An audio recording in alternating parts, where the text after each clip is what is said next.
त्यांचा त्याग, त्यांचे विचार, त्यांचा आत्मसात आपल्या नसानसात साठवा. आणि जर हारल्यासारखं जर वाटलं तर माझ्या शंभूराजांचा इतिहास आठवा. फितुरी करून लाखो लांडग्याने एकटा घेरला होता आपला वाघ. अरे त्यांना मरण डोळ्यासमोर दिसत होतं तरी ते सरळत नव्हते माग. अरे अंगाची सारी काढली होती साल, काय सांगावं बघत नव्हते हाल. अंग अंग रक्ताने माखलं होतं. अरे अंग अंग रक्ताने माखलं होतं. विचार करा काय वाटत असेल त्यांच्या जीवा. अरे या सह्याद्रीच्या पावनकोशीत आज अमर झाला माझा छत्रपतींचा छावा, माझा छत्रपतींचा छावा. माझ्या शंभूराजांच्या जखमा पाहून रडत होतं सुद्धा रक्त. माझ्या शंभूराजांच्या जखमा पाहून रडत होता सुद्धा रक्त. मौत से क्यों नहीं डरता ये संभा, असं म्हणत होतं दिल्लीचंही तख्त. नखे काढली, डोळे काढली, जीभ छाटली, वेदनांचा पाऊस सारा पडत होता मनी.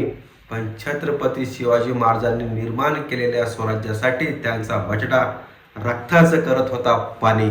पाऊस, वारा, ऊन, पशु पक्षी, चिले पिले माझ्या शंभूरायासाठी मागत होते दुवा.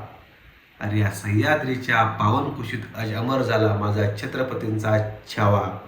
आपल्या डोळ्यात जर साधं कचरं गेलं तर आपल्या डोळ्यातून फार अश्रूची वाहती नदी. तर विचार करा लाल बुंदात तापलेल्या सळ्या घुसवल्या होत्या माझ्या शंभूराजांच्या डोळ्यामध्ये. का का सहन केलं राजा एवढं कोणासाठी?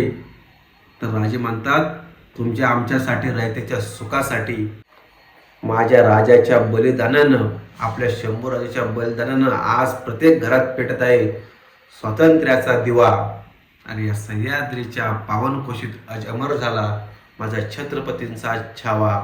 किती किती सहन केलं राजे तुम्ही, किती किती सहन केलं राजा तुम्ही. छत्रपतींचा पुत्र असल्याने कुठेही पडला नाही कमी. जोपर्यंत ह्या देहात जीव आहे तोपर्यंत राजा तुमची करीत राहील सेवा. जोपर्यंत ह्या देहात जीव आहे तोपर्यंत राजा करीत राहील तुमची सेवा. या तुमच्या कट्टर मावळ्याकडून माझा मानाचा मुद्रा स्वीकारावा. आणि या सह्याद्रीच्या पावनकुशीत अजमर झाला माझा छत्रपतींचा छावा, माझ्या छत्रपतींचा छावा. जय भवानी, जय जिजाऊ, जय शिवराय, जय शंभूराज.